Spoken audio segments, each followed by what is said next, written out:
اس میں وقت لگتا ہے، کھانا بنانے میں وقت لگتا ہے، بھاجی بنانے میں وقت لگتا ہے، انگریزی سیکھنے میں وقت لگتا ہے۔ ان جملوں کو غور سے دیکھو، ان میں ایک چیز کامن ہے اور وہ ہے وقت لگنا۔ اس کے لیے آپ کو یوز کرنا ہوگا انگلش میں it takes time۔ it takes time mean وقت لگنا۔ آئیے کمپلیٹ سٹرکچر سمجھتے ہیں۔ it takes time plus to plus V1 یعنی first form of verb plus other words. آگے ڈیٹیل سے سمجھاتا ہوں مثالوں سے۔ Here are some examples for better understanding۔ اس میں وقت لگتا ہے کامن سینٹینس ہے ڈیلی لائف کا جو ہم روز سنتے ہیں اپنے روزمرہ کی زندگی میں۔ اس میں وقت لگتا ہے it takes time۔ it takes time۔ کھانا بنانے میں وقت لگتا ہے، یہ بھی ایک عام سا جملہ ہے۔ کھانا بنانے میں وقت لگتا ہے it takes time to cook food۔ it takes time to cook food۔ Body بنانے میں وقت لگتا ہے it takes time to build our body۔ it takes time to build our bodies۔ انگریزی سیکھنے میں وقت لگتا ہے it takes time to learn English۔ وہ لوگ کام کی بات کریں گے، وہ کبھی کام کی بات نہیں کرتا۔ تم ہمیشہ کام کی بات کرتے ہو، میں کام کی بات کر رہا ہوں۔ ان جملوں کو غور سے دیکھو، ان میں ایک چیز کامن ہے اور وہ ہے کام کی بات کرنا۔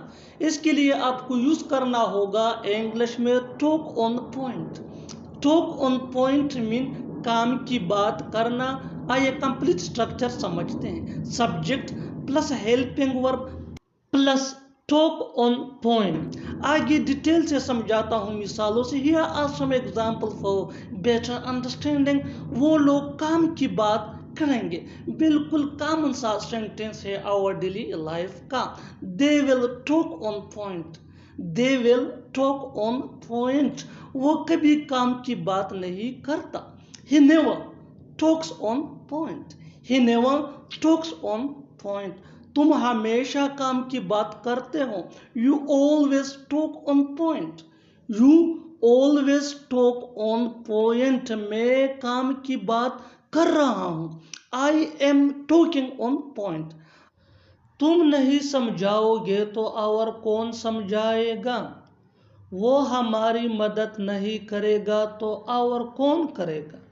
میں وہاں نہیں جاؤں گا تو اور کون جائے گا؟ وہ نہیں کھیلے گا تو اور کون کھیلے گا؟ ان جملوں کو غور سے دیکھو، ایسے جملے ہم روز بولتے یا سنتے ہیں۔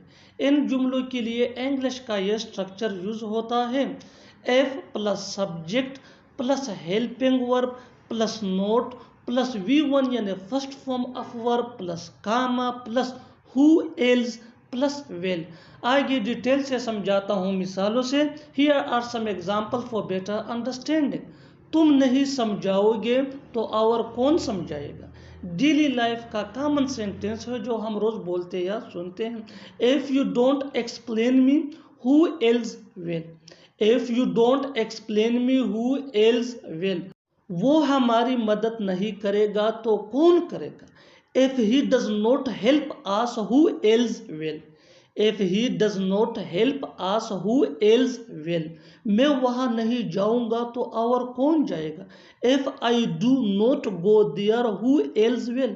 If I do not go there, who else will؟ وہ نہیں کھیلے گا تو اور کون کھیلے گا؟ If he does not play, who else will؟ If he does not play, who else will؟ اور آخر میں یہ سینٹنس آپ کے لیے کامن سیشن میں اس کا جواب ضرور دینا۔ تم نہیں کھاؤ گے تو اور کون کھائے گا؟ تم نہیں کھاؤ گے تو اور کون کھائے گا؟ Subscribe to English page for more advance English sentence structure. Thanks مانا۔